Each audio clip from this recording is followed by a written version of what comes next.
어머님, 어디 가세요? 계약해야죠. 나 놓으라니까!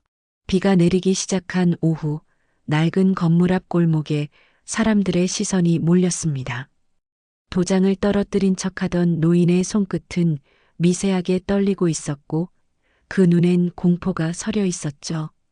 그리고 그 순간 그녀는 결심한 듯 몸을 돌려 뛰기 시작했습니다. 무엇에서 도망치는지는 아무도 몰랐지만, 그날의 그 한 걸음이 모든 진실의 시작이었다는 걸 아직은 누구도 알지 못했습니다. 오늘도 고향 같은 이야기에 와주신 여러분 감사합니다. 사연 시작하기 전 구독, 좋아요 부탁드립니다. 고마운 마음을 담아 오늘의 사연 시작합니다. 새벽 4시 명수는 또 무릎 통증으로 눈을 떴습니다. 왼쪽 무릎에서 시작된 욱신거리는 통증이 온몸으로 퍼져나갔어요. 침대 옆 탁자에 놓인 진통제를 찾으려 손을 뻗었지만 물 한 잔 없이는 삼킬 수가 없었습니다.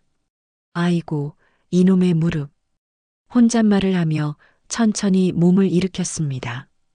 침대에서 일어나는 데만 5분이 걸렸죠. 먼저 오른쪽으로 몸을 돌려 다리를 바닥에 내려놓고 침대 모서리를 두 손으로 꽉 잡았습니다. 그리고 천천히, 아주 천천히 일어섰어요. 무릎이 삐걱거리는 소리가 조용한 새벽 공기를 가르며 들렸습니다. 복도로 나가 계단을 내려다보니 한숨이 절로 나왔습니다. 15개의 계단이 마치 에베레스트 산처럼 높아 보였어요. 오른손으로 난간을 꽉 잡고 왼손으로는 벽을 짚으며 한 계단씩 내려갔습니다. 계단을 다 내려오니 이마에 땀방울이 송글송글 맺혔죠. 거실에 들어서자 가장 먼저 눈에 들어온 것은 벽에 걸린 남편의 영정사진이었습니다. 사진 속 남편은 60살 생일날 찍은 모습 그대로 환하게 웃고 있었어요. 벌써 2년이 지났는데도 여전히 믿기지 않았습니다. 여보, 좋은 아침이에요. 오늘도 무릎이 말을 안 듣네요. 명수는 매일 아침 남편 사진 앞에서 인사를 했습니다. 혼자 사는 집이 너무 조용해서 시작한 일이었는데 이제는 하루를 시작하는 중요한 일과가 되었죠. 창밖으로 보이는 마당의 감나무가 바람에 흔들렸습니다. 40년 전 이 집을 처음 샀을 때 남편이 직접 심은 나무였어요. 그때 남편은 삽질을 하며 땀을 뻘뻘 흘리면서도 우리 성 같은 집이야. 이 감나무가 열매를 맺으면 우리도 자식들 다 키워놨을 거야 라고 웃었었죠. 그 말대로 감나무는 해마다 주렁주렁 열매를 맺었고 두 아들도 무사히 장가를 갔습니다.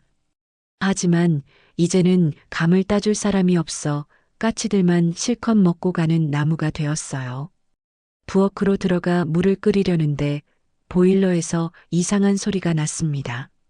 달그락달그락 마치 누군가 안에서 두드리는 것 같은 소음이었죠. 지난달부터 계속된 일이었지만 수리비가 무서워 그냥 두고 있었습니다. 찬물로 세수를 하며 명수는 또 한숨을 쉬었어요. 아침 8시쯤 현관 초인종이 울렸습니다. 문을 열자 이웃집 순옥이 김치통을 들고 서 있었어요. 명순아, 김치 담갔는데 좀 가져왔어. 혼자 사는데 반찬하기도 힘들잖아. 아이고, 이걸 또. 고마워. 두 사람은 거실로 들어가 차를 마시며 이야기를 나누었습니다. 순옥이 명순의 얼굴을 자세히 들여다보더니 걱정스럽게 물었어요. 얼굴색이 안 좋네. 무릎은 좀 어때? 병원은 다녀왔어?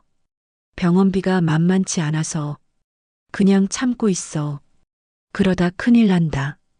우리 아들이 미국에서 보낸 돈 좀 있는데 내가 빌려줄게. 명수는 손을 저으며 거절했습니다. 순옥은 한숨을 쉬며 자기 아들 이야기를 꺼냈어요. 미국에서 의사로 일한다며 자랑스러워하면서도 1년에 한 번밖에 못 본다는 아쉬움이 묻어났죠. 명순도 서울에서 회사 다니느라 바쁜 큰아들 이야기를 했습니다. 우리 아들도 한 달에 한 번 오기도 힘들어해. 그래도 며느리가 가끔 들러서 다행이야. 바로 그때였습니다. 이야기를 하던 중 2층에서 물 떨어지는 소리가 들렸어요. 명순이 급하게 2층으로 올라가 보니 화장실 수도관에서 물이 새고 있었습니다. 바닥이 온통 물바다가 되어 있었죠. 어떻게 이거? 순옥이 수리공을 불렀고 1시간 뒤에 도착한 수리공은 파이프를 살펴보더니 30만 원이 든다고 했습니다. 명수는 속으로 계산기를 두드렸어요. 이번 달 연금에서 30만 원을 빼면 생활비가 빠듯할 것 같았죠. 하지만 물이 계속 셀 수는 없는 노릇이라 어쩔 수 없이 수리를 부탁했습니다. 저녁 7시 평소와 달리 아무 연락도 없이 현관문이 열렸습니다. 경이었어요.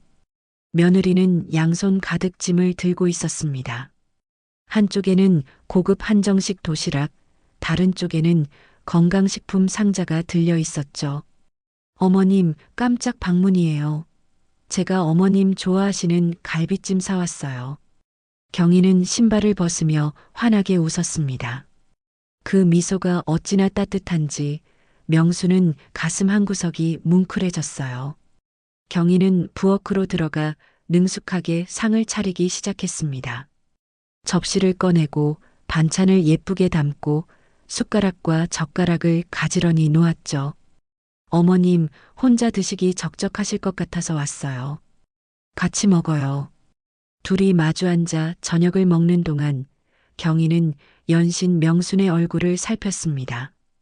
숟가락을 드는 손이 떨리는 것도 허리를 곧게 펴지 못하는 것도 놓치지 않았죠. 어머님, 얼굴이 많이 수척해지셨네요.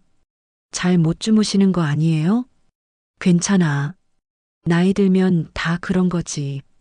식사를 마친 뒤 경희는 거실을 둘러보았습니다. 벽에 금이 간 곳, 벽지가 들뜬 곳, 천장에 생긴 얼룩들을 하나하나 눈에 담았어요. 그리고는 명순 옆에 앉아 조심스럽게 말을 꺼냈습니다. 어머님, 이 집 너무 크고 오래되지 않았어요? 계단도 위험하고 관리하기도 힘드시잖아요. 명수는 아무 말 없이 경희를 바라보았습니다. 경희가 무릎을 꿇고 앉아 명순의 손을 잡았어요. 그 손은 따뜻하고 부드러웠습니다. 어머님, 이제 편하게 사셔야죠. 제가 좋은 아파트 알아볼게요. 엘리베이터 있고 관리도 잘 되는 곳으로요. 경희의 눈에 눈물이 맺혔습니다. 그 모습을 보니 명순도 코끝이 시큰해졌어요. 엄마가 일찍 돌아가셔서 저한테는 어머님이 진짜 엄마 같아요. 어머님 힘드신 거 보면 제 가슴이 아파요. 경희는 명순의 무릎에 손을 올려놓고 천천히 마사지를 시작했습니다. 부드럽게 원을 그리며 주무르는 손길이 너무나 정성스러웠죠. 명수는 그 손길에 눈물이 핑 돌았습니다. 우리 경희야, 고마워. 내가 이렇게 신경 써주니 든든하네. 경희는 1시간 넘게 무릎을 주물러 주었습니다. 그동안 계속 이런저런 이야기를 나누었어요. 회사에서 있었던 일, 남편이 요즘 야근이 많아 힘들어한다는 것, 시댁 제사 준비를 어떻게 해야 할지 고민이라는 것까지.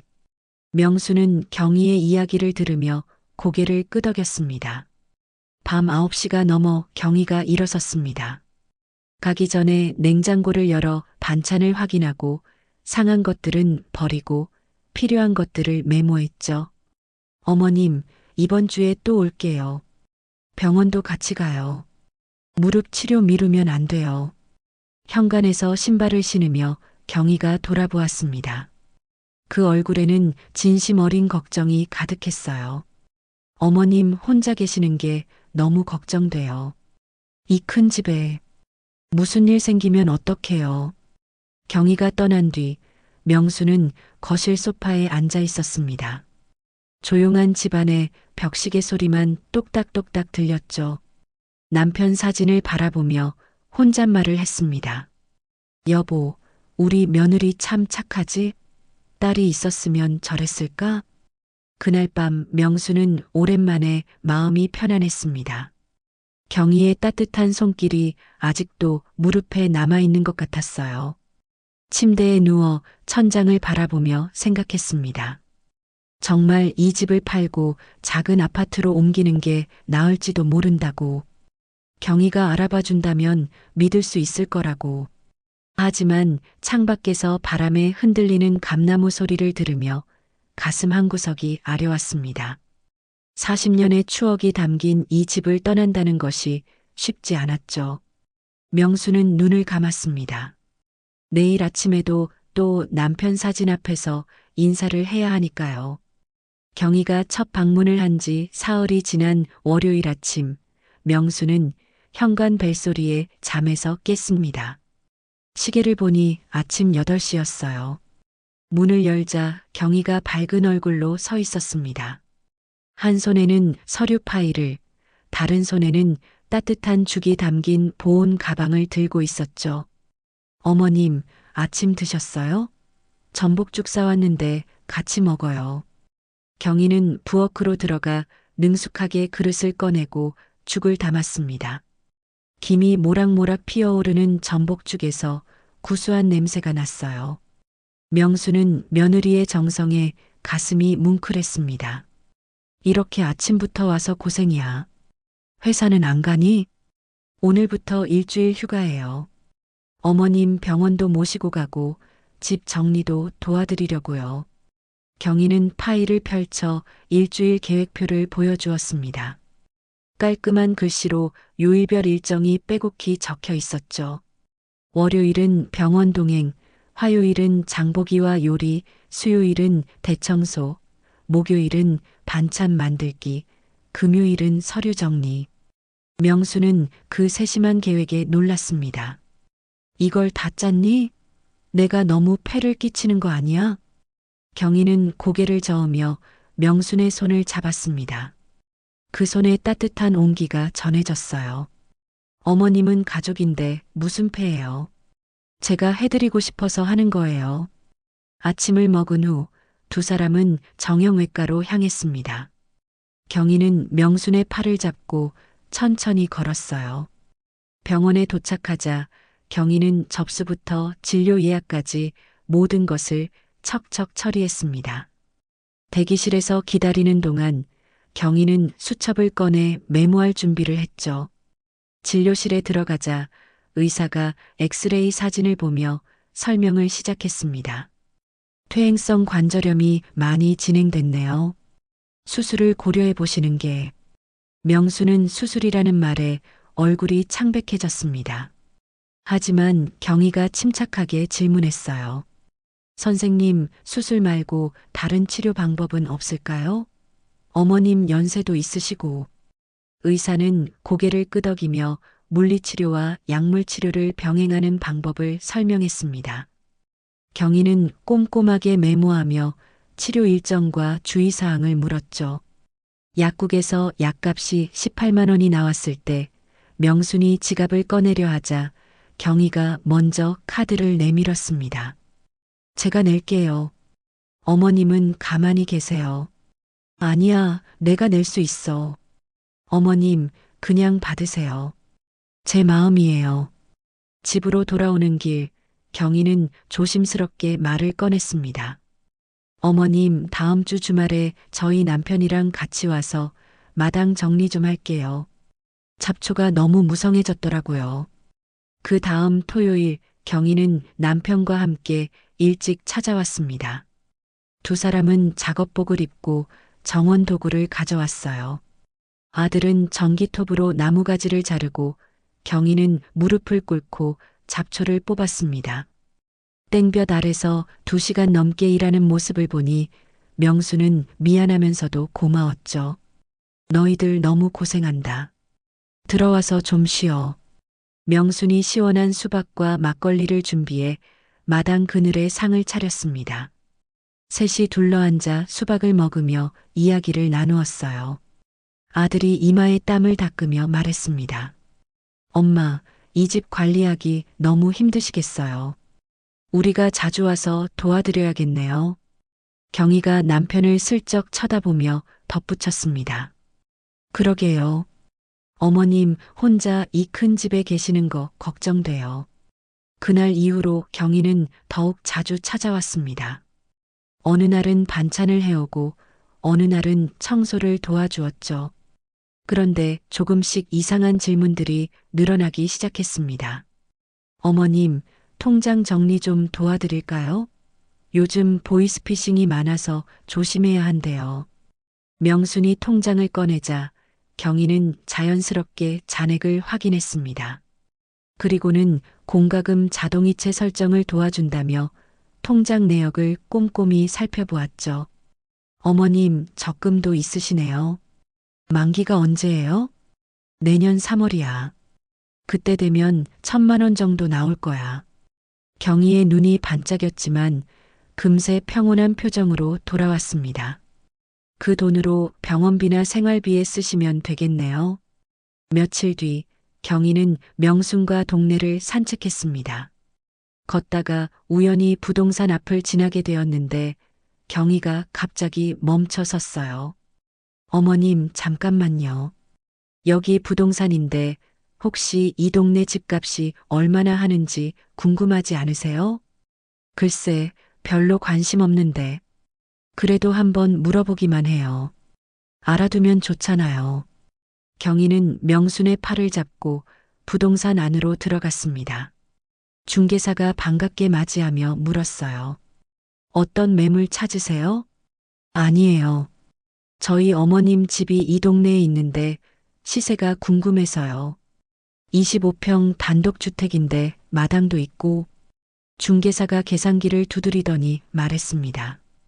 그 정도면 요즘 15억 정도는 나올 겁니다. 이 동네가 재개발 예정 지역이라 땅값이 많이 올랐어요. 경희의 눈빛이 순간 날카롭게 변했다가 다시 부드러워졌습니다. 명수는 그 변화를 눈치채지 못했죠. 15억이나 해? 세상에. 집으로 돌아오는 길, 경희는 계속 집 이야기를 했습니다. 어머님, 이 집 팔면 정말 좋은 아파트로 가실 수 있겠어요. 엘리베이터도 있고 경비 아저씨도 있고. 글쎄다. 아직은 생각해 봐야지. 그날 저녁 경희는 특별한 이벤트를 준비했습니다. 전문 사진사를 불러 가족 사진을 찍자고 했죠. 어머님, 우리 가족 사진 한 번도 제대로 찍은 적 없잖아요. 오늘 찍어요. 경희는 명순을 미용실로 데려갔습니다. 파마를 하고 화장을 하니 명순이 10년은 젊어 보였어요. 사진을 찍는 동안 경희는 계속 명순의 팔을 꼭 잡고 있었습니다. 어머님이 저희 집안의 보물이에요. 정말이에요. 사진을 찍고 난 후 경희는 명순의 집 구조를 자세히 살펴보기 시작했습니다. 어머님, 이 집 리모델링하면 정말 좋을 것 같아요. 다락방도 있고 지하실도 있네요. 경희는 휴대폰으로 집 구석구석을 찍었습니다. 계단, 방, 화장실, 심지어 창고까지. 그리고는 자연스럽게 물었어요. 어머님, 혹시 집에 금고 같은 거 있으세요? 중요한 서류나 귀중품 보관하는. 안방 장롱 뒤에 작은 금고가 있긴 해. 별거 없어? 도장이랑 통장 정도만. 경희는 고개를 끄덕이며 메모했습니다. 그 모습이 왠지 계산적으로 보였지만 명수는 며느리를 의심하지 않았어요. 밤이 되어 경희가 돌아간 후 명수는 혼자 거실에 앉아 있었습니다. 오늘 하루 경희가 보여준 정성을 생각하니 마음이 따뜻해졌어요. 하지만 동시에 왠지 모를 불안감도 들었죠. 경희가 집과 돈에 대해 너무 많이 물어본 것 같기도 했습니다. 에이, 내가 너무 의심이 많은가. 경희가 얼마나 잘해주는데. 명수는 고개를 저으며 잡념을 떨쳐냈습니다. 남편 사진을 보며 혼잣말을 했어요. 여보, 우리 며느리 정말 착하지? 나를 진짜 엄마처럼 생각하는 것 같아. 하지만 그날 밤 명수는 왠지 모르게 금고를 확인했습니다.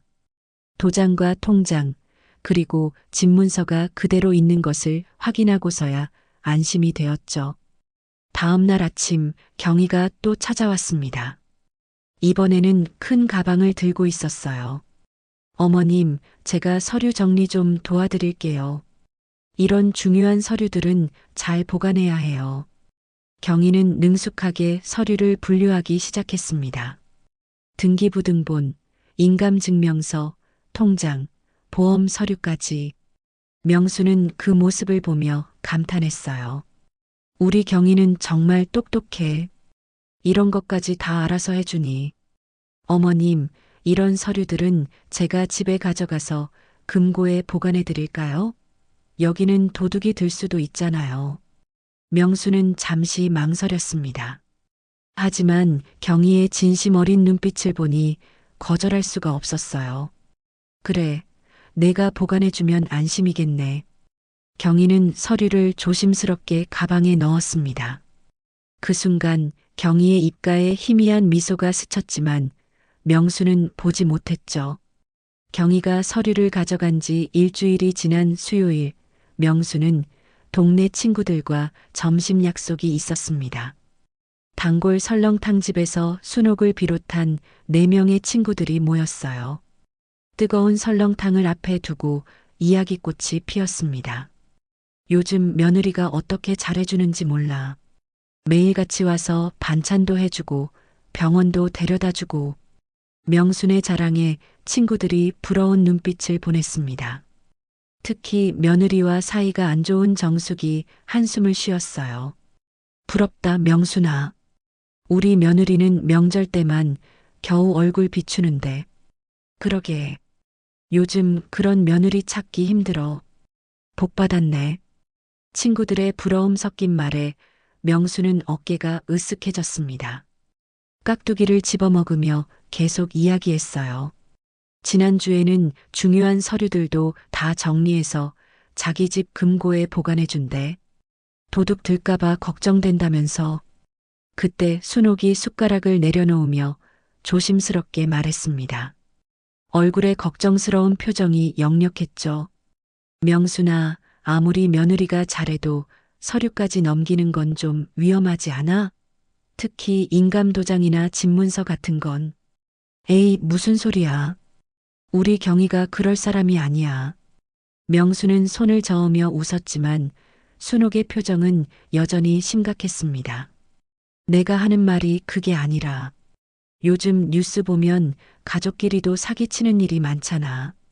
조심해서 나쁠 건 없어. 정숙도 거들었습니다. 맞아. 우리 사촌 언니도 아들한테 전세금 맡겼다가 다 날렸대. 나중에 알고 보니 사업한다고 뺏은 거야. 명수는 친구들의 걱정에 기분이 상했습니다.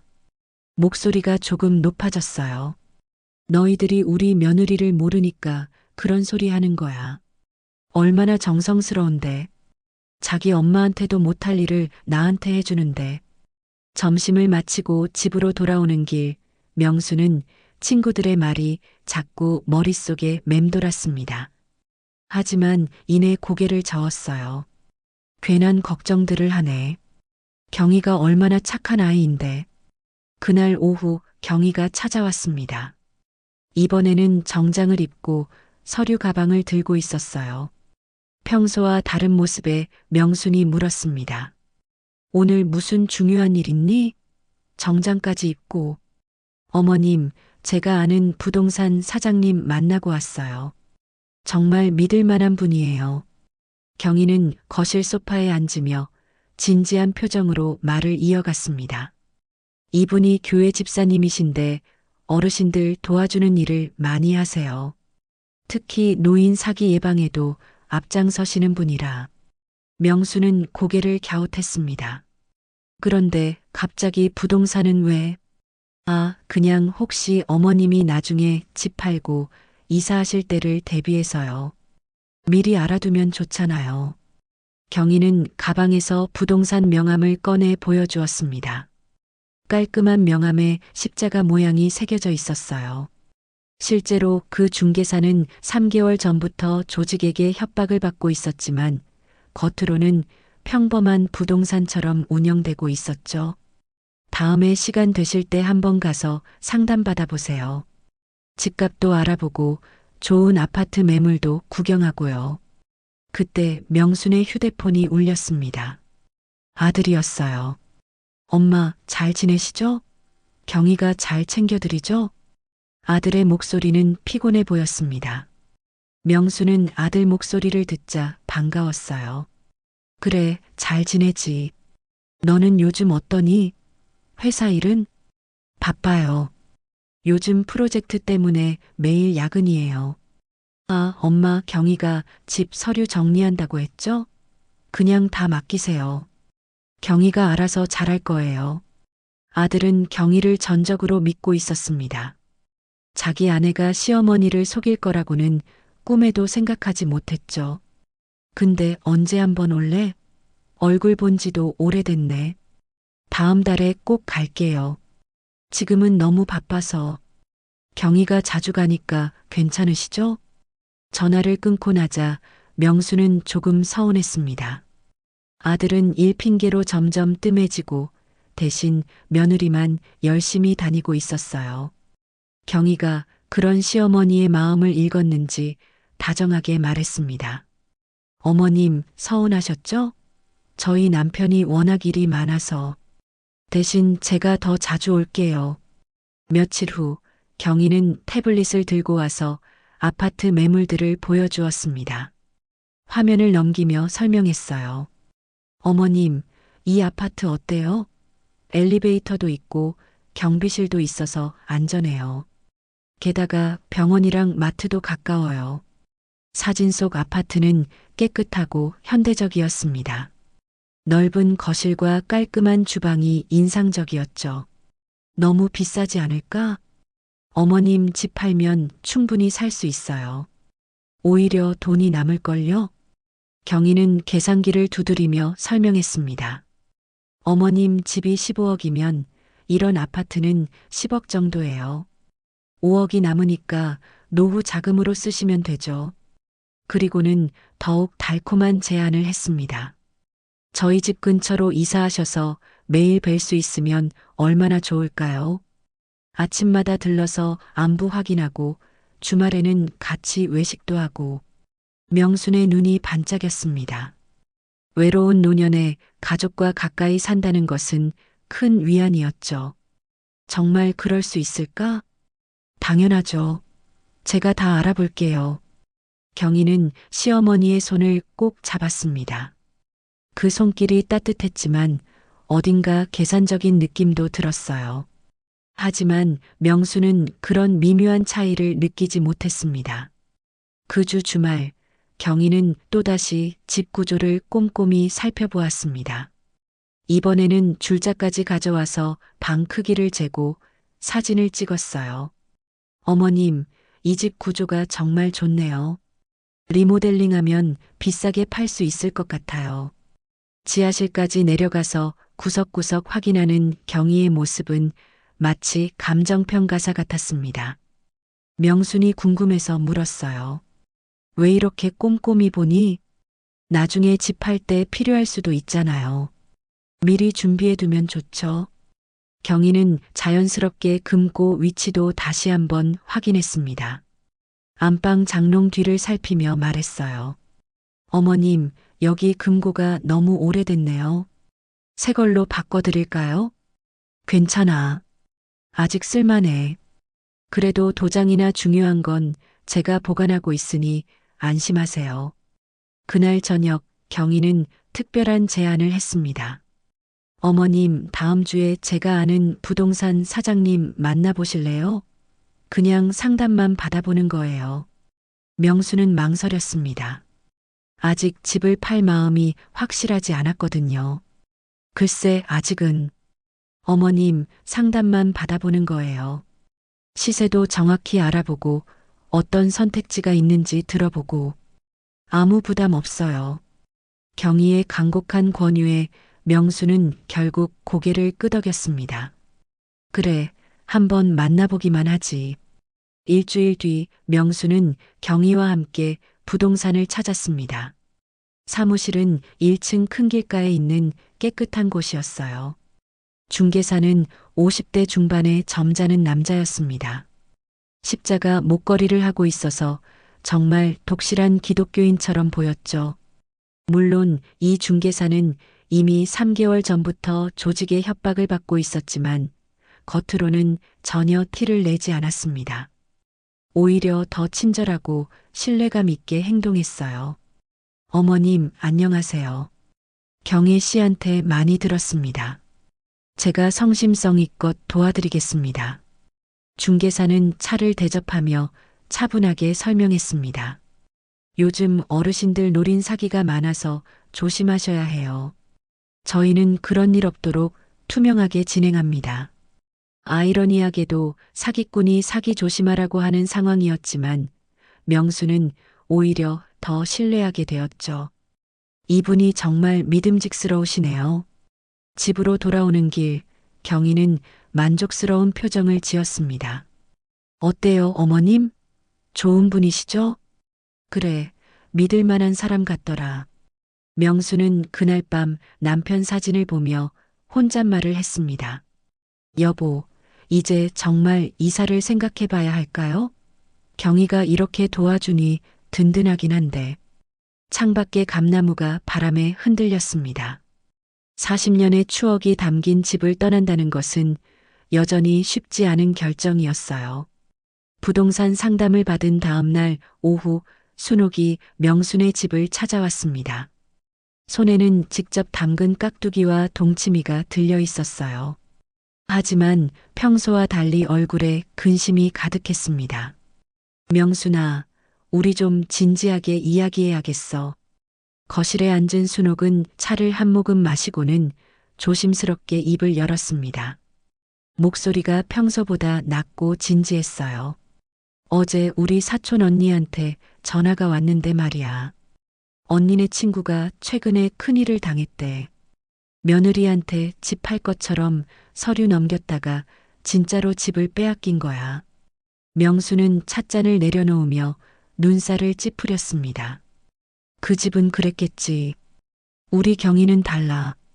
순옥은 한숨을 쉬며 더 자세히 설명했습니다.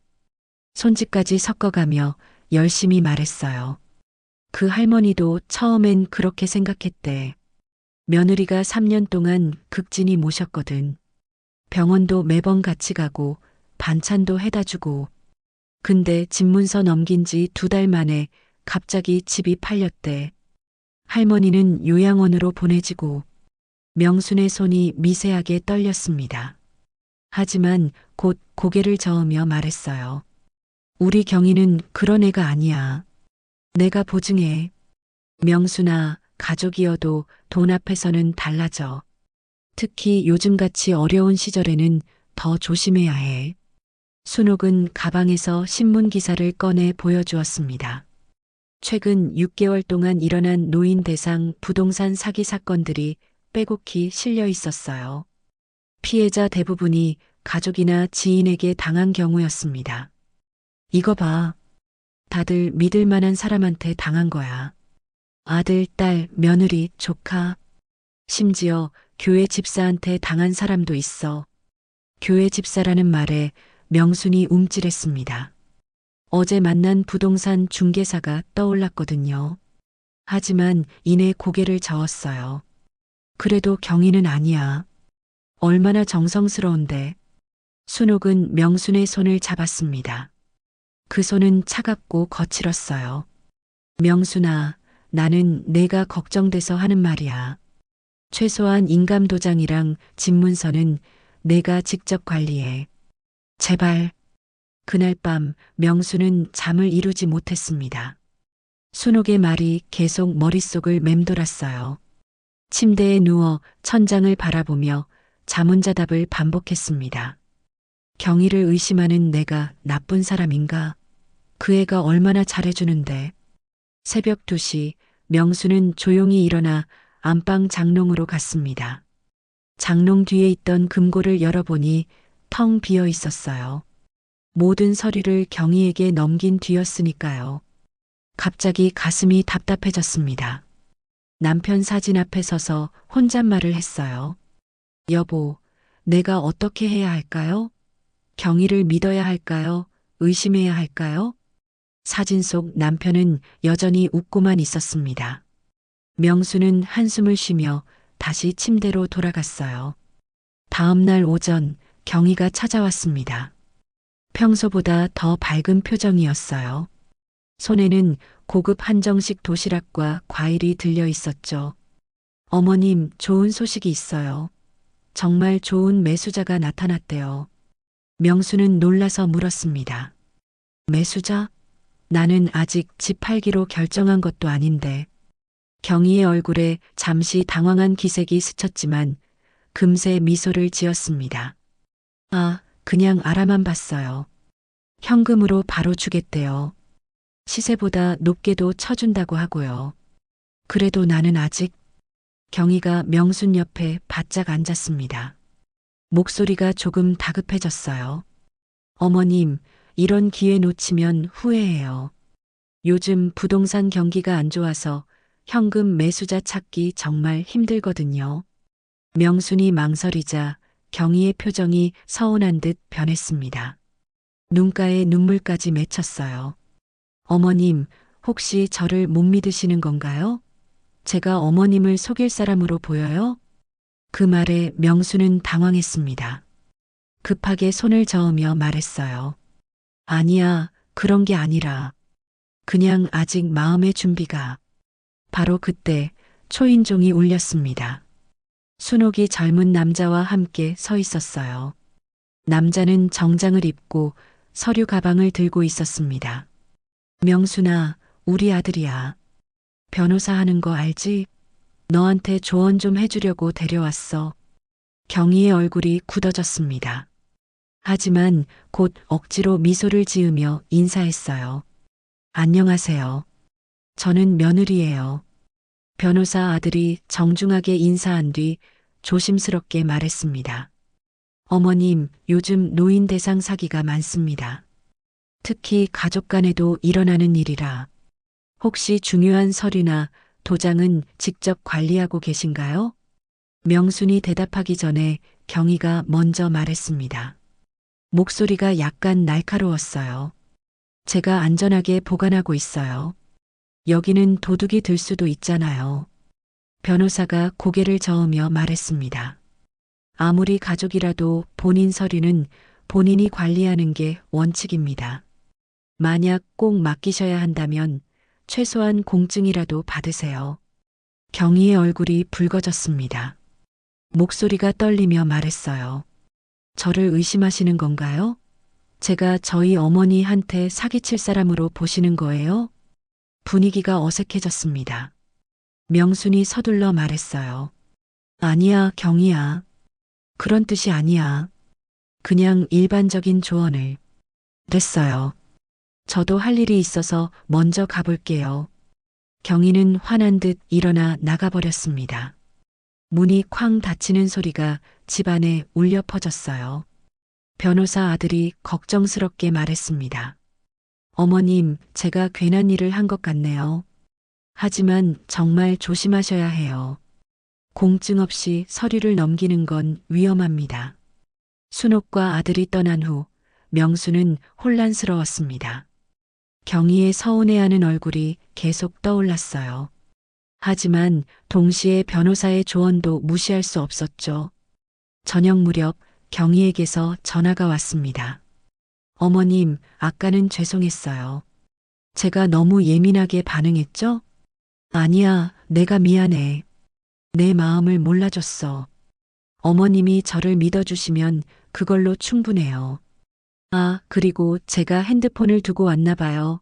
좀 이따 갈게요. 전화를 끊고 나서도 명수는 불안했습니다. 창밖을 보니 어느새 어둠이 내려앉고 있었어요. 부엌에서 저녁을 준비하다가 우연히 경희가 두고 간 휴대폰을 발견했습니다. 화면에 메시지 알림이 떴어요. 그 집 일은 잘 진행되고 있어? 명수는 휴대폰을 들여다보다가 경희가 들어오는 소리에 놀라 내려놓았습니다. 어머님, 제 폰 두고 갔네요. 경희가 휴대폰을 집어들며 화면을 확인했습니다. 표정이 순간 굳었다가 다시 웃었어요. 어머님, 뭐 보셨어요? 아니, 아무것도. 아, 이거요? 회사 프로젝트 얘기예요. 요즘 부동산 개발 프로젝트 하나 맡았거든요. 경희의 설명은 그럴듯했지만 명수는 왠지 찜찜했습니다. 그날 밤 명수는 악몽을 꾸었어요. 집이 남의 손에 넘어가고 자신은 쫓겨나는 꿈이었습니다. 식은땀을 흘리며 잠에서 깨어났어요. 아이고, 꿈이구나. 심장이 빠르게 뛰었습니다. 물을 마시러 부엌에 가는데 창밖에서 까마귀 울음소리가 들렸어요. 불길한 예감에 몸이 떨렸습니다. 아침이 되자 또 불길한 일이 일어났습니다.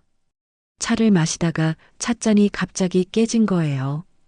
뜨거운 차가 손에 쏟아져 화상을 입을 뻔했습니다. 오늘 왜 이렇게 재수가 없지? 가슴이 답답해서 상비약을 찾았습니다. 니트로글리세린을 혀 밑에 넣고 진정하려 애썼어요. 순옥의 경고, 변호사의 조언, 경희의 서운한 표정, 의문의 문자 메시지. 모든 것이 뒤엉켜 머릿속을 어지럽혔습니다. 계약을 하기로 한 날이 밝았습니다. 명수는 새벽 3시에 잠에서 깼어요. 심장이 불규칙하게 뛰고 있었습니다. 침대에서 일어나 거실로 나가니 창밖은 아직 칠흑 같은 어둠에 쌓여 있었죠. 화장실에서 찬물로 세수를 했습니다. 거울에 비친 자신의 얼굴이 낯설게 느껴졌어요. 눈 밑에는 다크서클이 짙게 내려앉아 있었고 볼은 며칠 새 더 홀쭉해진 것 같았습니다. 오늘이구나. 40년 살던 집을 파는 날이. 목욕탕에 뜨거운 물을 받아 몸을 담갔습니다. 따뜻한 물이 긴장으로 굳어있던 근육을 풀어주었지만 마음속 불안은 사라지지 않았어요. 목욕을 마치고 옷장을 열었습니다. 가장 좋은 옷을 꺼내 입었어요.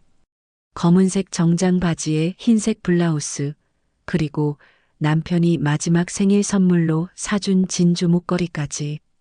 거실로 나와 남편 사진 앞에 섰습니다. 촛불을 켜고 두 손을 모았어요. 여보, 오늘 우리 집을 파는 날이에요. 당신이 그렇게 아끼던 집을. 미안해요. 혼자서는 너무 힘들어서. 눈가에 눈물이 맺혔습니다. 남편과 처음 이 집에 들어왔던 날이 떠올랐어요. 빈 거실에서 둘이 손잡고 춤을 추며 웃었던 기억, 처자이가 걸음마를 시작한 복도, 가족들이 모여 떡국을 먹던 설날 아침들. 아침 7시 경희에게서 전화가 왔습니다. 어머님, 준비되셨어요?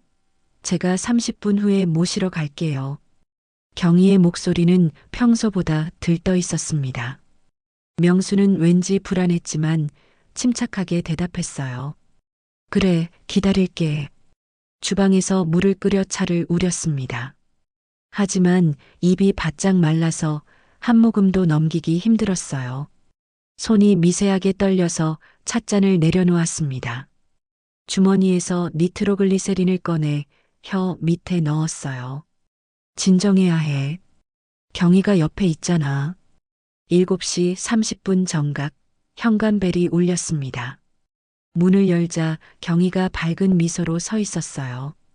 평소보다 화장이 진하고 비싼 브랜드 정장을 입고 있었습니다. 어머님, 오늘 특별히 예쁘세요. 준비되셨죠? 경희는 시어머니의 팔을 잡고 엘리베이터로 향했습니다. 주차장에 도착하니 경희의 차가 깨끗하게 세차되어 있었어요. 경희는 조수석 문을 열어주며 과도하게 친절했습니다. 어머님, 편하게 앉으세요. 오늘은 모든 게 순조롭게 진행될 거예요. 차가 출발하자 경희는 계속 말을 이어갔습니다. 걱정 마세요. 제가 다 알아서 처리할게요. 어머님은 도장만 찍으시면 돼요. 그 말이 왜인지 더 불안하게 들렸습니다. 명수는 창밖을 바라보며 아무 말도 하지 않았어요. 거리의 풍경이 빠르게 지나갔습니다. 익숙한 동네를 벗어나 점점 낯선 곳으로 향했죠. 여기가 어디니? 저번에 갔던 부동산이 아닌데. 경희가 태연하게 대답했습니다. 아, 원래 사무실이 리모델링 중이라서 오늘만 임시 사무실에서 한대요. 걱정 마세요. 같은 분이에요. 차는 좁은 골목으로 들어섰습니다. 낡은 건물들이 양옆으로 늘어서 있었어요. 한 건물 앞에 차를 세운 경희가 말했습니다. 여기에요. 3층이에요. 건물 입구는 어둡고 좁았습니다. 엘리베이터는 고장이라는 안내문이 붙어 있었어요. 명수는 한 계단 한 계단 올라가며 숨이 차기 시작했습니다. 무릎도 아프고 가슴도 답답했죠. 경희야, 좀 천천히. 아이고, 죄송해요, 어머님. 제가 부축해 드릴게요. 경희는 시어머니의 팔을 잡았지만 그 손길이 부축한다기보다는 감시하는 것처럼 느껴졌습니다. 경희의 눈이 계속 주변을 살피는 게 보였어요. 마치 누가 따라오는지 확인하는 것처럼. 3층에 도착하니 복도 끝 구석진 곳에 작은 사무실이 있었습니다. 문을 열고 들어가니 에어컨도 없어서 공기가 답답했어요.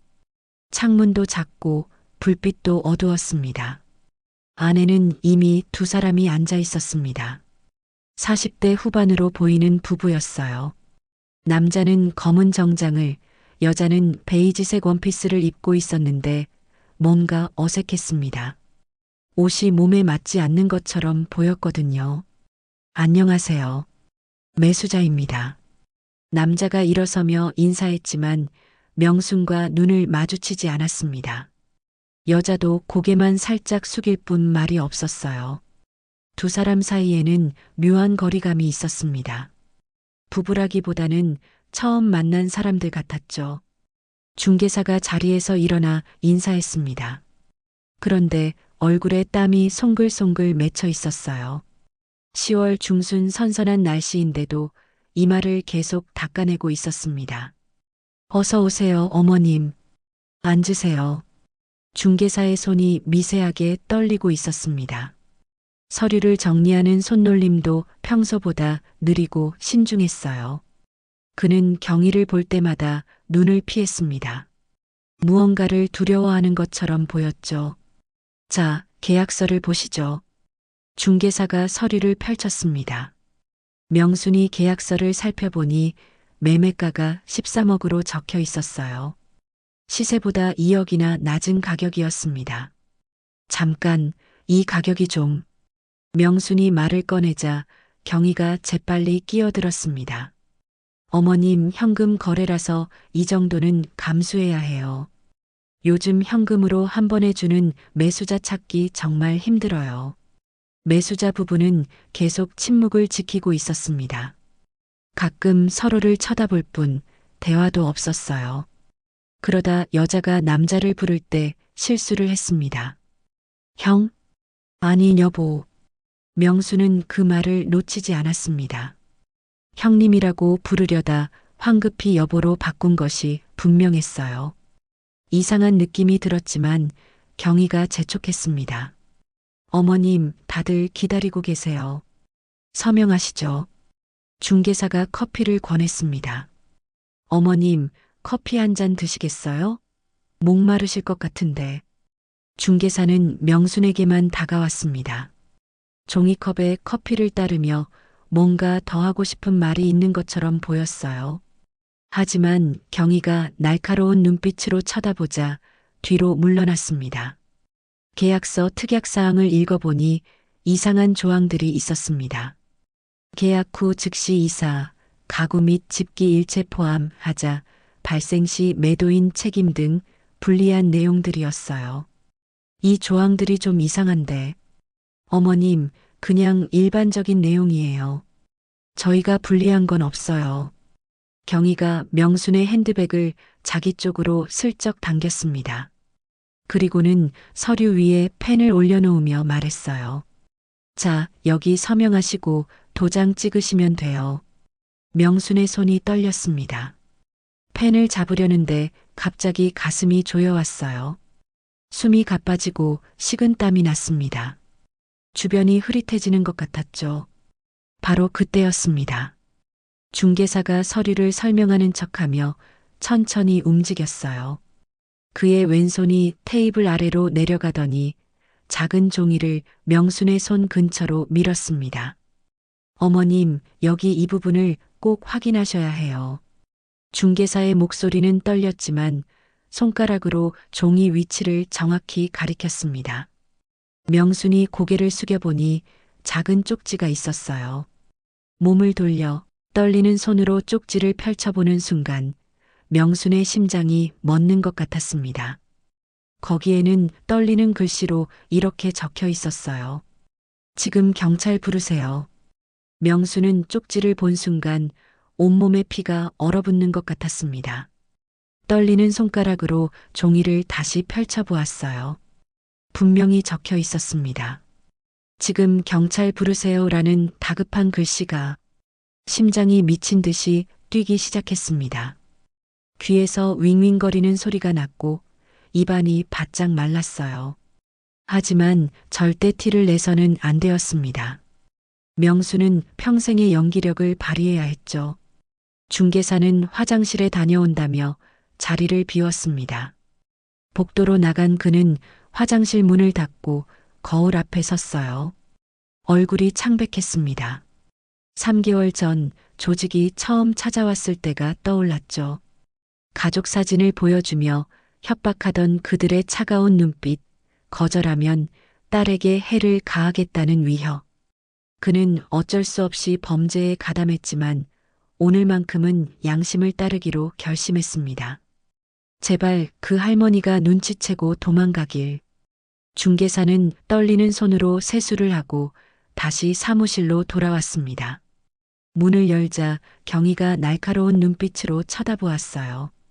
그는 애써 시선을 피하며 자리에 앉았습니다. 명수는 쪽지를 손바닥 안에 꼭 쥐었습니다. 종이가 땀에 젖어가는 게 느껴졌어요. 어떻게든 이 자리를 벗어나야 했습니다. 하지만 경희가 바로 옆에 앉아 감시하고 있었죠. 어머님, 왜 그러세요? 안색이 안 좋아 보이는데. 경희의 목소리에는 의심이 섞여 있었습니다. 명수는 억지로 미소를 지었어요. 아, 목이 좀 마르네. 물 좀 마시고 싶어. 명순이 물을 마시는 동안 매수자로 온 남자가 실수를 했습니다. 여자에게 말을 걸 때 또다시 잘못된 호칭을 쓴 거예요. 형수님. 아니, 여보, 서류 확인해 봤어? 형수님이라는 말이 명확히 들렸습니다. 이들은 부부가 아니었어요. 명수는 이제 확신했습니다. 이것은 완벽한 사기극이었죠. 경희가 재빨리 상황을 수습하려 했습니다. 아이고, 신혼부부라 아직 어색하신가 봐요. 하지만 40대 후반이 신혼부부라는 말은 누가 봐도 이상했습니다. 명수는 천천히 일어섰어요. 화장실 좀 다녀올게. 제가 같이 가요, 어머님. 경희가 따라 일어서려 하자 명순이 손을 저었습니다. 아니야, 혼자 갈 수 있어. 금방 올게. 명수는 최대한 자연스럽게 걸었지만 다리가 후들거렸습니다. 문손잡이를 잡는 손에 힘이 들어가지 않았어요. 복도로 나오자마자 빠른 걸음으로 계단을 향했습니다. 그때 뒤에서 경희의 목소리가 들렸습니다. 어머님, 화장실은 반대쪽이에요. 명수는 뒤돌아보지 않고 말했습니다. 아, 잠깐 바람 좀 쐬고 올게. 너무 답답해서. 계단을 내려가는 발걸음이 점점 빨라졌습니다. 한 계단, 두 계단. 무릎이 아팠지만 멈출 수 없었어요. 뒤에서 경희의 발소리가 들려왔습니다. 어머님, 계약 먼저 하고 가시죠. 경희의 목소리가 점점 날카로워졌습니다. 더 이상 친절한 며느리의 목소리가 아니었어요. 명수는 이제 뛰기 시작했습니다. 1층에 도착하자마자 건물 밖으로 뛰쳐나갔죠. 바로 그 순간이었습니다. 경희가 명순의 팔을 잡았어요. 그 손에는 무서운 힘이 실려 있었습니다. 어머님, 어디 가세요? 계약해야죠. 명수는 있는 힘껏 팔을 빼며 소리쳤습니다. 나 놓아. 주변 사람들이 쳐다보기 시작했습니다. 경희는 당황한 표정으로 손을 놓았어요. 명수는 그 틈을 타서 가방을 떨어뜨리는 척했습니다. 아이고, 내 도장이 어디 갔지? 명수는 바닥을 더듬는 척하며 시간을 벌었습니다. 그리고는 갑자기 일어나 뛰기 시작했어요. 72세의 나이가 믿기지 않을 만큼 빠른 속도였습니다. 아드레날린이 온몸을 지배하고 있었죠. 뒤에서 경희와 매수자로 보이는 남자가 따라오는 게 느껴졌습니다. 하지만 명수는 멈추지 않았어요. 숨이 턱까지 차올랐지만 계속 뛰었습니다. 그때 하늘에서 빗방울이 떨어지기 시작했습니다. 처음에는 몇 방울이었지만 금세 폭우로 변했어요. 우산도 없이 비를 맞으며 뛰는 명순의 모습을 보고 행인들이 놀란 표정으로 쳐다보았습니다. 100m쯤 뛰었을까요? 편의점이 보였습니다. 명수는 있는 힘을 다해 편의점으로 뛰어들었어요. 도와주세요. 경찰을 불러주세요. 알바생이 놀란 눈으로 명순을 보았습니다. 온몸이 비에 젖은 할머니가 떨리는 목소리로 외치고 있었으니까요. 할머니, 무슨 일이세요? 명수는 떨리는 손으로 쪽지를 꺼내 보여주었습니다. 비에 젖어 글씨가 번졌지만 아직 읽을 수 있었어요. 나 지금 사기당할 뻔했어요. 제발 경찰 좀. 알바생은 즉시 전화기를 들었습니다. 112를 누르며 말했어요. 네, 경찰서죠? 여기 편의점인데 할머니 한 분이 도움을 요청하고 계세요. 명수는 편의점 구석에 주저앉았습니다.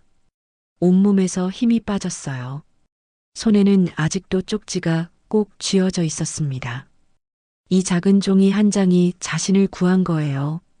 휴대폰이 계속 울렸습니다. 경이었죠. 명수는 전화를 받지 않았어요. 그러자 문자가 왔습니다. 어머님, 큰일 나요. 그냥 돌아오세요. 그 문자를 보니 더욱 무서웠습니다. 협박이 분명했어요. 명수는 휴대폰 전원을 꺼버렸습니다. 편의점 밖을 보니 경희와 남자가 서성이고 있었습니다. 하지만 편의점 안으로는 들어오지 못했어요. 이미 알바생이 경찰을 불렀고 손님들도 여러 명 있었으니까요. 명수는 떨리는 몸을 웅크리고 앉아 있었습니다. 빗물이 얼굴을 타고 흘러내렸는지 눈물이 흐르는 건지 분간이 안 갔어요. 중개사 아저씨, 고맙습니다. 명수는 작게 중얼거렸습니다. 그 중개사도 협박을 받고 있었을 텐데 용기를 내서 쪽지를 전해준 거예요.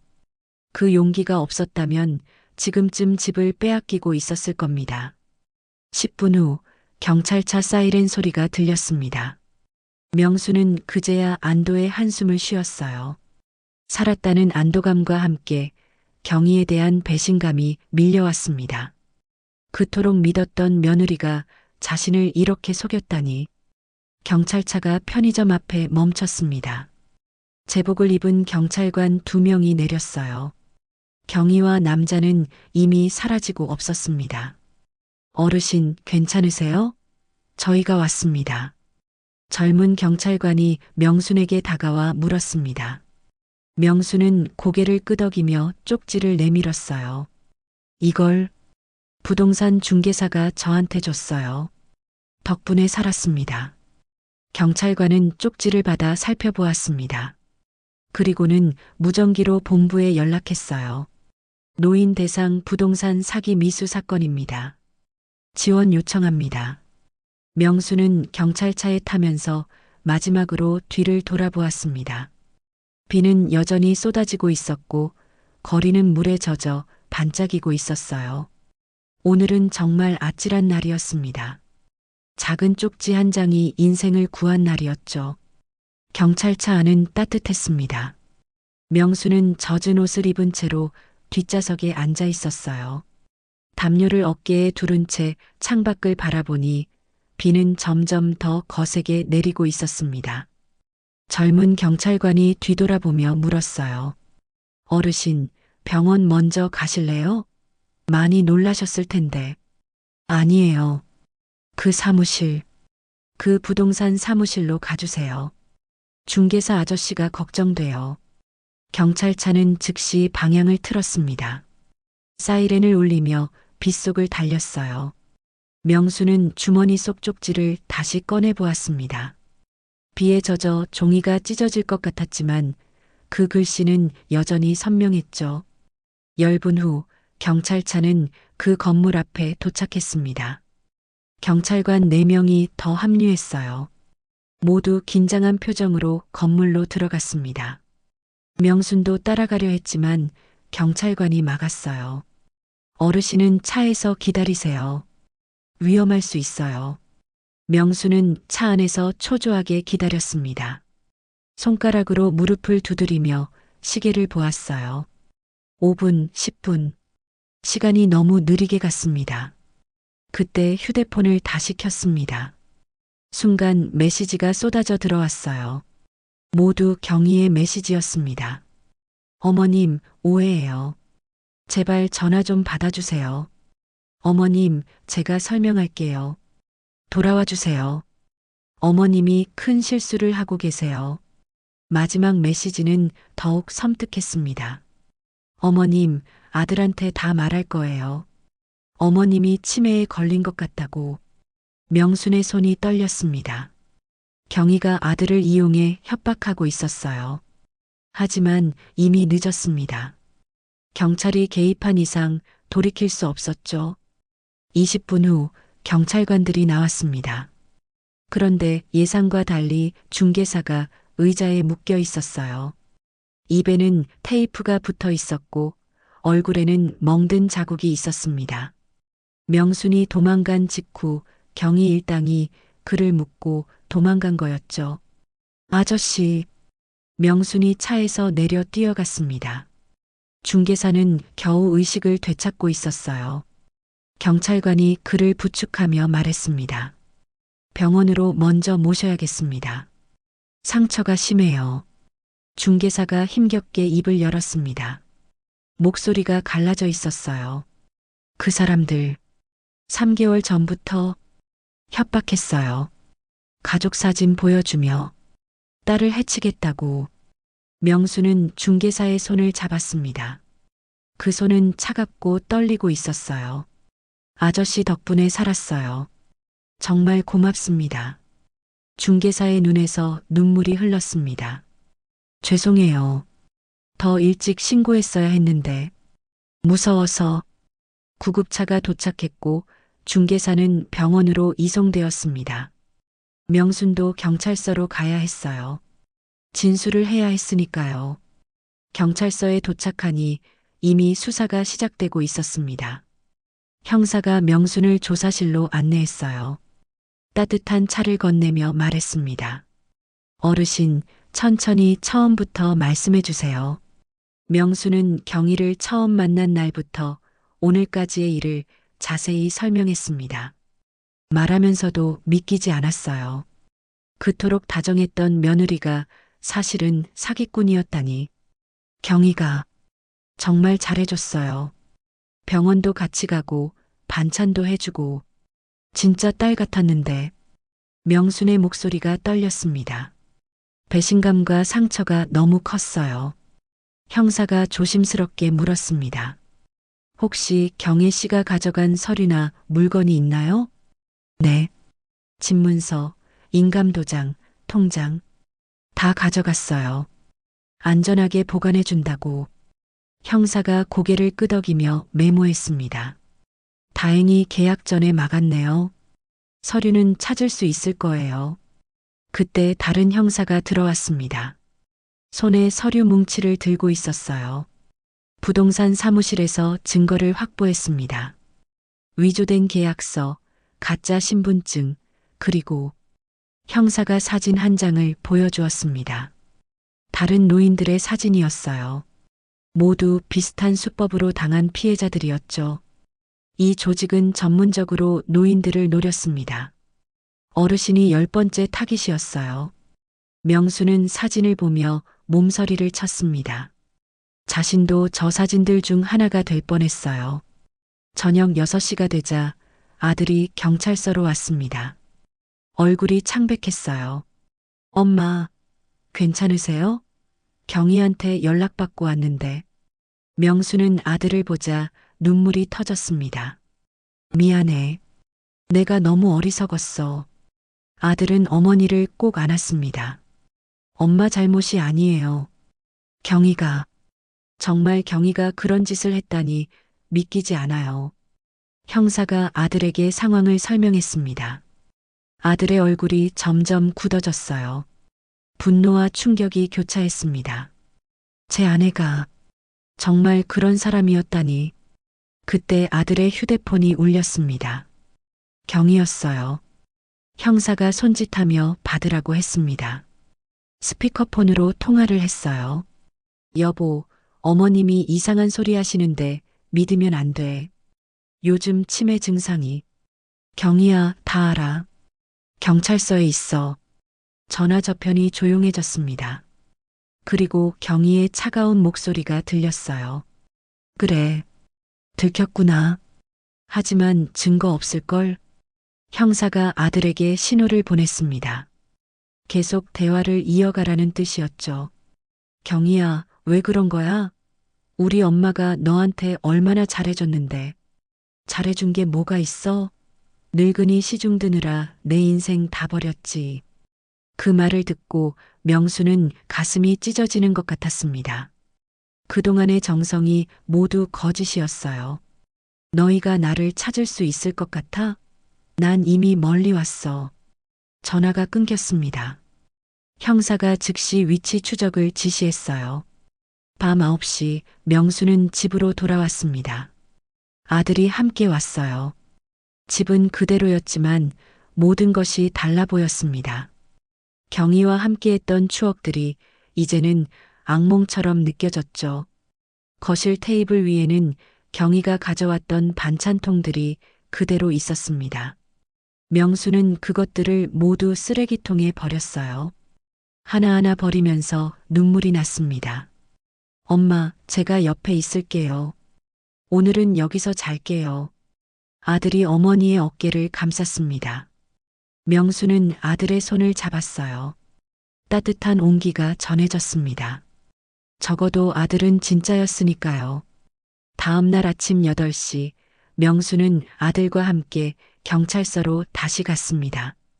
어제보다 더 많은 형사들이 사건을 수사하고 있었어요.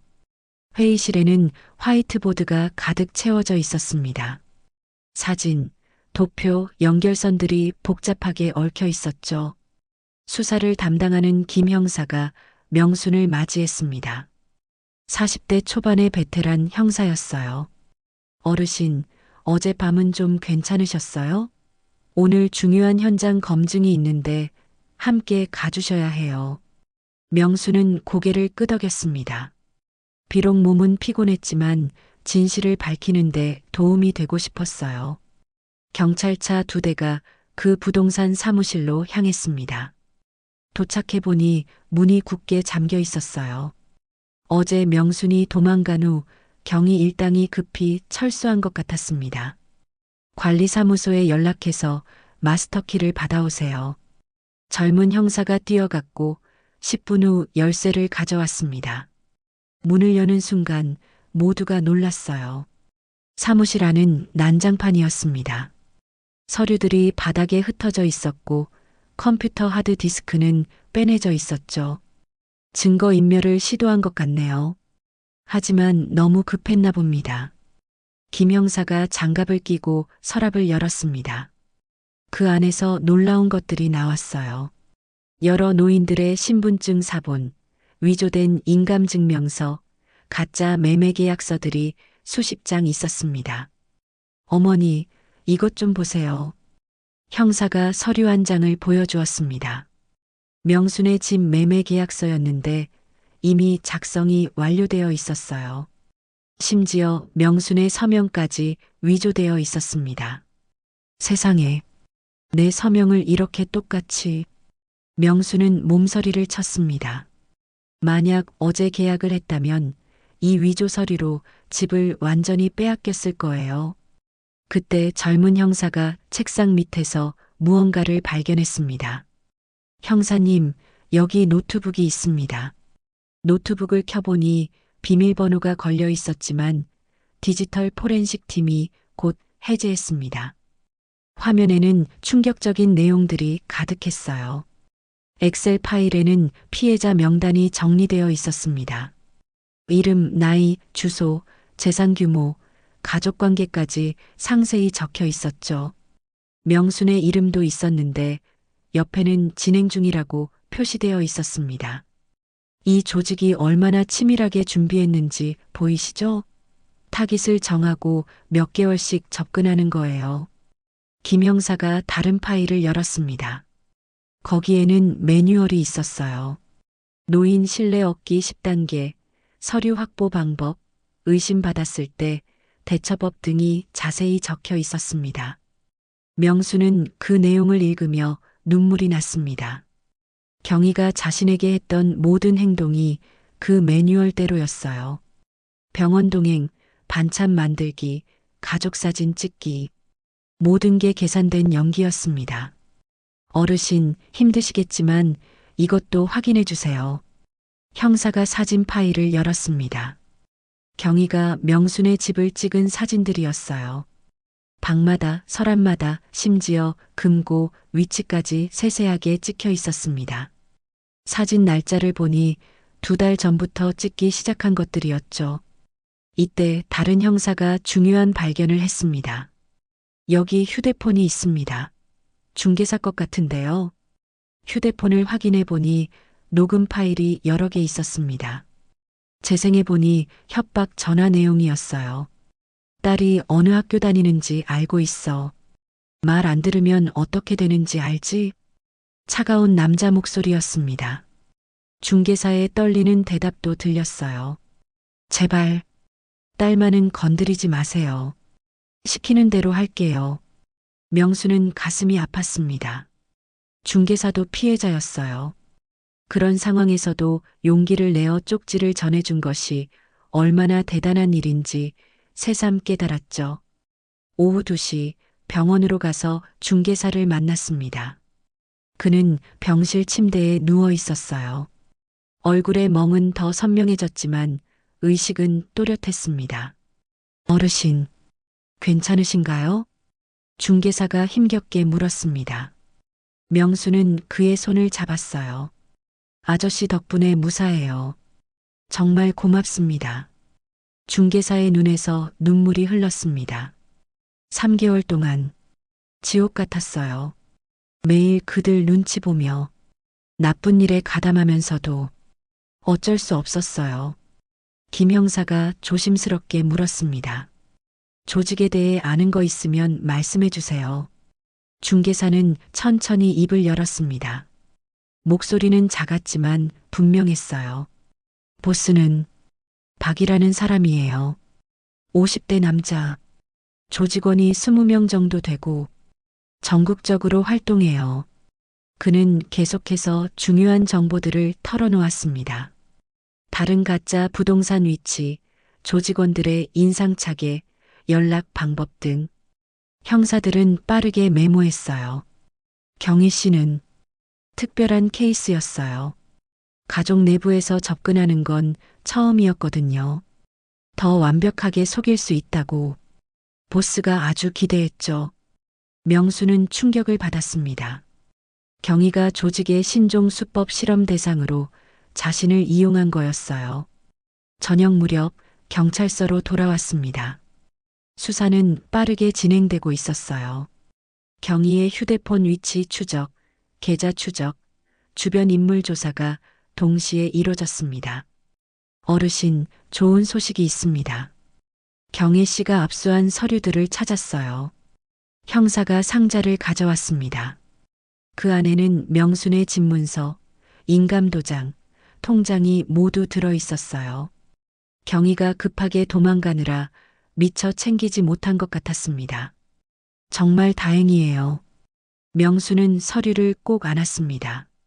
이것들을 되찾지 못했다면 더 큰 피해를 입었을 거예요. 밤 9시 김 형사가 급하게 들어왔습니다. 경혜 씨 위치를 확인했습니다. 부산행 고속버스를 탔어요. 이미 경찰이 출동했습니다. 모두가 긴장하며 결과를 기다렸습니다. 1시간 후 연락이 왔어요. 체포했습니다. 같이 있던 공범 3명도 함께 검거했어요.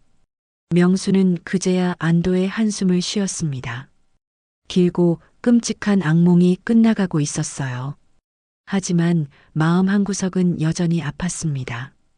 경희와 함께했던 시간들이 그 모든 따뜻함이 거짓이었다는 사실이 너무나 슬펐으니까요.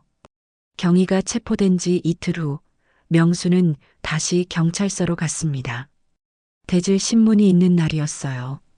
아들이 함께 가려 했지만 명수는 혼자 가기로 했습니다. 경희를 마지막으로 직접 대면하고 싶었거든요. 조사실 앞에서 잠시 숨을 고르고 있는데 김 형사가 다가왔습니다. 어르신, 준비되셨어요? 힘드시면 언제든 중단할 수 있어요. 명수는 단호하게 고개를 끄덕였습니다. 문이 열리고 그곳에 경희가 앉아 있었어요. 이틀 만에 본 경희는 완전히 다른 사람 같았습니다. 화장기 없는 얼굴은 창백했고 눈 밑에는 다크서클이 짙게 내려앉아 있었죠.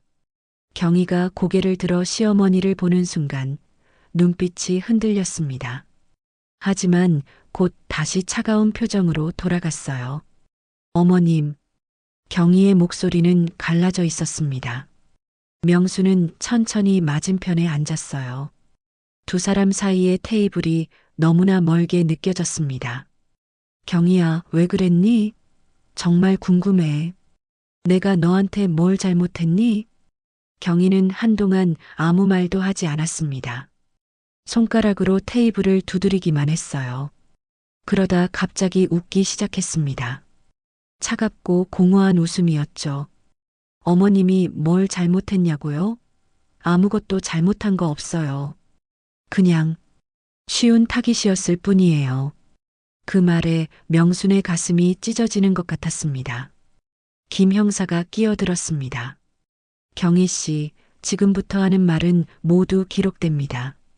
사실대로 진술하세요. 경희는 한숨을 쉬며 입을 열었습니다. 목소리는 담담했지만 그 안에는 도끼가 서려 있었어요. 1년 전이었어요. 남편이 사업에 실패했죠. 빚이 6천만 원이었어요. 그때 그 조직에서 접근했어요. 노인들 상대로 돈 벌 수 있다고. 경희는 계속해서 이야기했습니다. 처음에는 거절했지만 채권자들의 협박이 심해지자 결국 제안을 받아들였다고. 시어머니가 첫 번째 타깃이었다고요. 처음 2개월은 정말 힘들었어요. 어머님이 너무 착하셔서 저한테 진심으로 대해주시는데 저는 연기를 해야 했으니까. 명순이 물었습니다. 그럼 처음부터 다 거짓이었니? 병원 가고 반찬해주고 그 모든 게. 경희가 잠시 망설이다가 대답했습니다. 처음엔. 아니, 잠깐은 진심이었어요. 정말 잠깐이지만 어머님이 저를 딸처럼 대해주실 때. 그러다 경희의 목소리가 다시 차가워졌습니다. 하지만 돈이 필요했어요.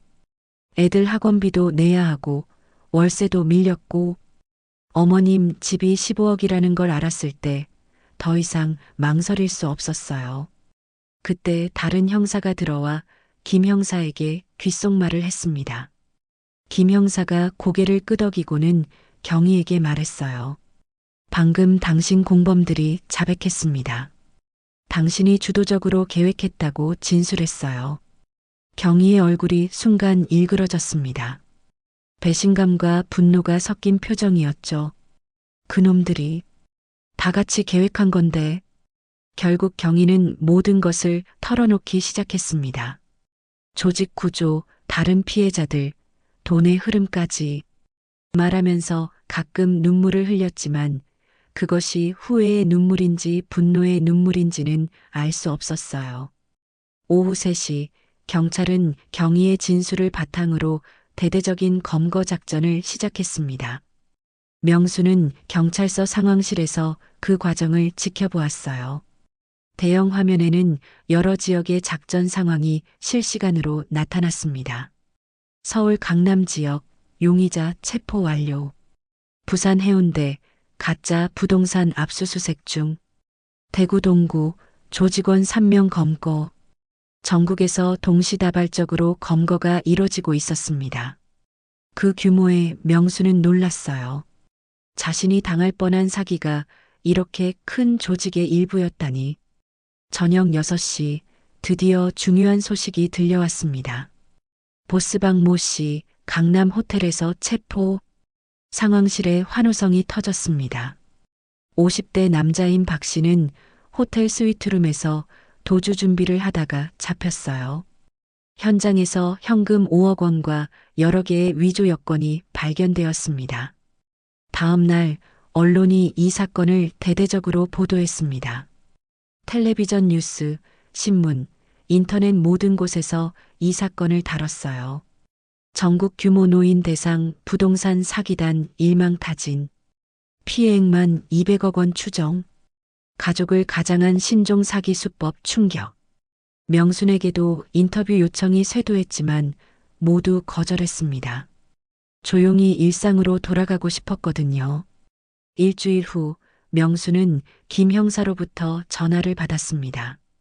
어르신, 추가로 발견된 사실이 있어서 연락드렸어요.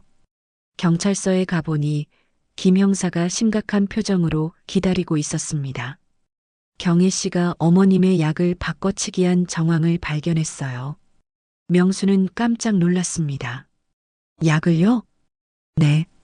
무릎 진통제를 효과가 약한 것으로 바꿨어요. 어머님이 더 아프고 의존적이 되도록 만든 거죠. 그래야 자신을 더 필요로 하게 만들 수 있으니까요. 명수는 손으로 입을 막았습니다. 그렇게까지 했다니. 자신이 겪은 고통이 모두 계획된 것이었다니. 그리고 집에 몰래 카메라도 설치했었어요. 어머님의 일상을 모두 감시했던 거죠. 충격이 너무 커서 명수는 잠시 말을 잃었습니다. 김 형사가 물 한 잔을 건넸어요. 하지만 이제 다 끝났어요. 경희 씨는 구속되었고 최소 5년 이상의 실형을 받을 거예요. 보름 후 추가 피해자들이 계속 신고를 했습니다. 전국에서 30명이 넘는 노인들이 같은 수법으로 피해를 입었거나 입을 뻔했다고 진술했어요. 그 중에는 실제로 집을 잃은 사람들도 여럿 있었습니다. 명수는 그들을 위한 모임에 참석했습니다.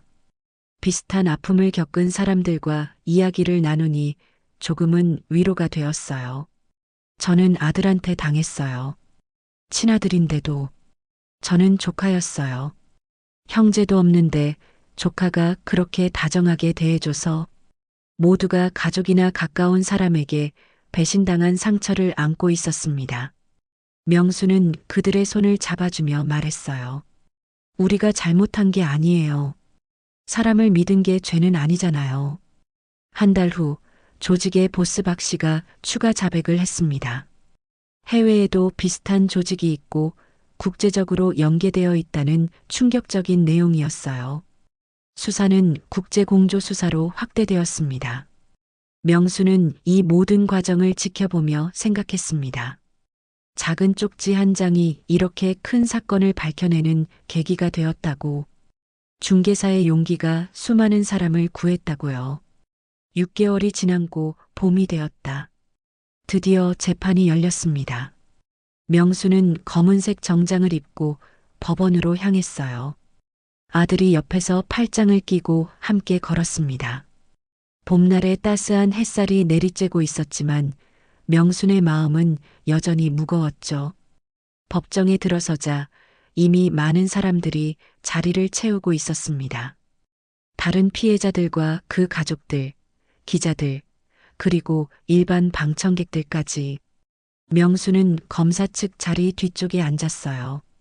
잠시 후 피고인이 입장했습니다. 경이었어요. 수의를 입은 모습이 너무나 초라해 보였습니다. 6개월 전에 화려하고 다정했던 며느리의 모습은 어디에도 없었죠. 경희가 잠깐 뒤를 돌아보다가 시어머니와 눈이 마주쳤습니다. 그 순간 경희의 눈에 눈물이 고였지만 곧 고개를 돌렸어요. 재판장이 입을 열었습니다. 피고인 이경희에 대한 선고를 시작하겠습니다. 법정이 조용해졌습니다. 모두가 숨을 죽이고 판결을 기다렸어요. 피고인은 노인을 대상으로 한 조직적 사기 행위에 가담하여 중략? 징역 5년에 처한다. 방청석에서 작은 탄식이 흘러나왔습니다. 경희는 고개를 숙인 채 서 있었어요.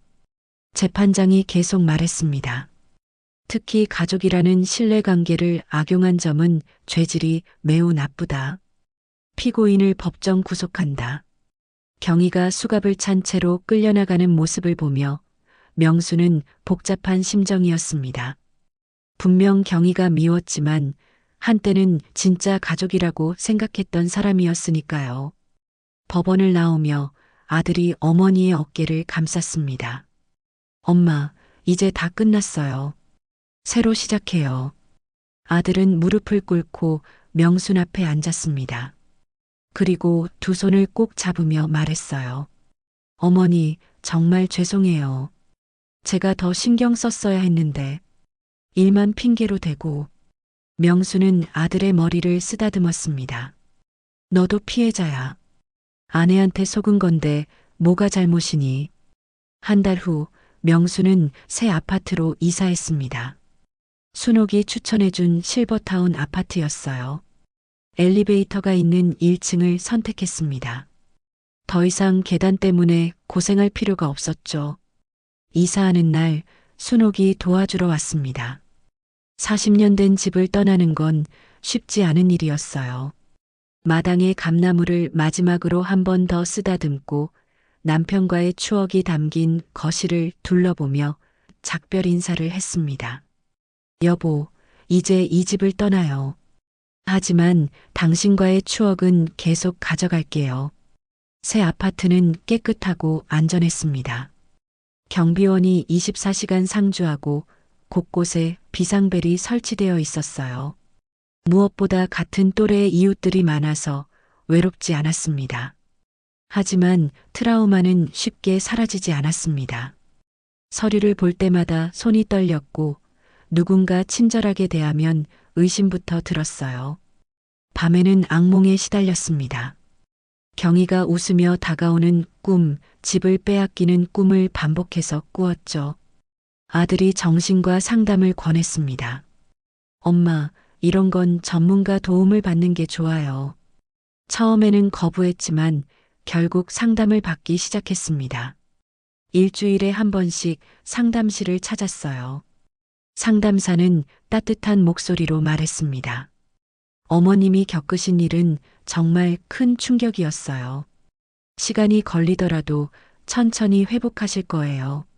3개월쯤 지나자 조금씩 나아지기 시작했습니다. 손떨림도 줄어들었고 악몽도 뜸해졌어요. 무엇보다 다시 사람을 믿을 수 있는 마음이 생기기 시작했습니다. 어느 날 명수는 노인 사기 예방 강연을 해달라는 요청을 받았습니다. 처음에는 망설였지만 자신의 경험이 다른 사람들에게 도움이 될 수 있다는 생각에 수락했어요. 구청 강당에서 열린 강연에는 100명이 넘는 노인들이 모였습니다. 명수는 떨리는 마음으로 마이크를 잡았어요. 저도 여러분처럼 평범한 할머니였어요. 그런데 믿었던 며느리에게 속을 뻔했죠. 자신의 이야기를 들려주자 청중들은 숨죽여 들었습니다. 강연이 끝난 후 많은 사람들이 다가와 감사 인사를 했어요. 덕분에 경각심을 갖게 되었어요.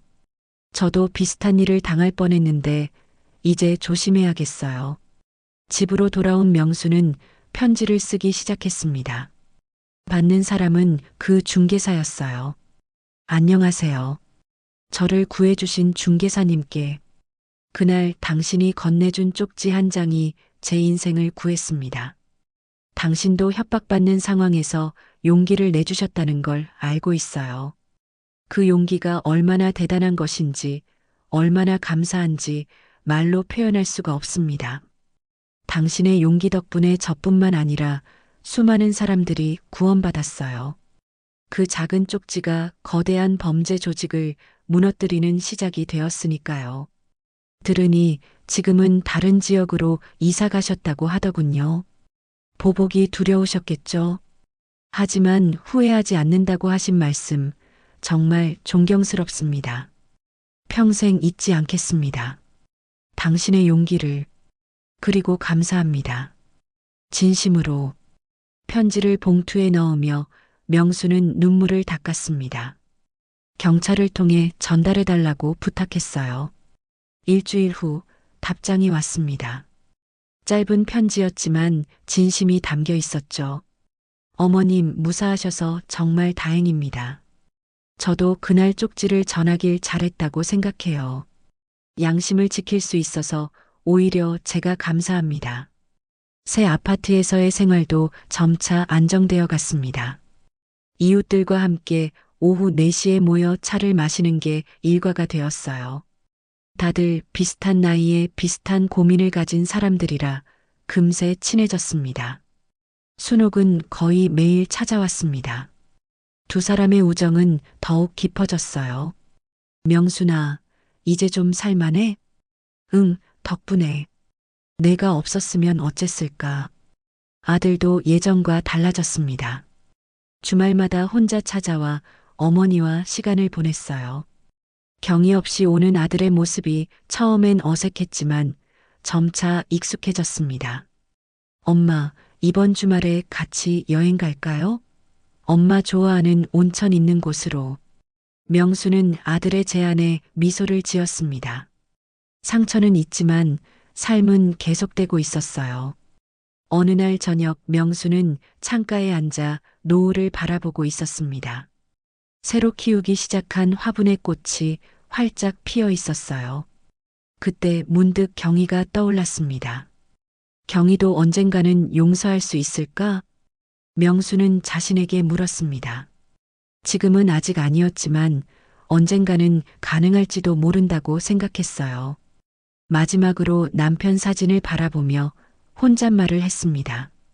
여보, 그 쪽지 한 장이 악의 고리를 끊었어요.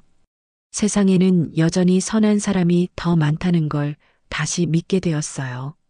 창밖으로 별이 하나둘 떠오르고 있었습니다. 명수는 조용히 미소를 지었어요. 비록 아픈 경험이었지만 그것도 인생의 일부였습니다. 그리고 이제는 새로운 시작을 할 준비가 되었다고 느꼈죠. 오늘의 이야기 어떠셨나요? 여러분의 생각을 댓글로 편하게 나눠주세요. 아름답고 따뜻한 이야기가 널리 알려질 수 있도록 공유해 주신다면 여러분의 일상에도 기분 좋은 행운이 찾아올 거예요. 오늘도 감사합니다. 고향 같은 이야기였습니다.